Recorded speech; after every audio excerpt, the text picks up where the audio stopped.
20 Pastoreo. Y Pastoreo con 20 puntos. Me olvidé del triqui, pero arrancó el juego. Rodrigo Burgos. Blas Yamil. Buena pelota para López. Allí está Aníbal, le puede pegar. Se acomoda. Buen pase por el medio. Le va a pegar, le pegó. Dávalos.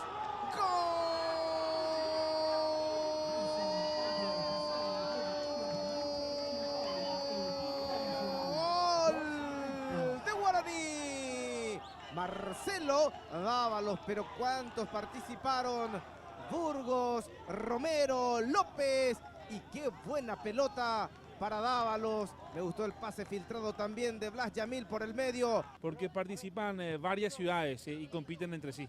Viene el remate al arco, travesaño, rebote, Domínguez, tiró, travesaño, otra vez, cabezazo, gol.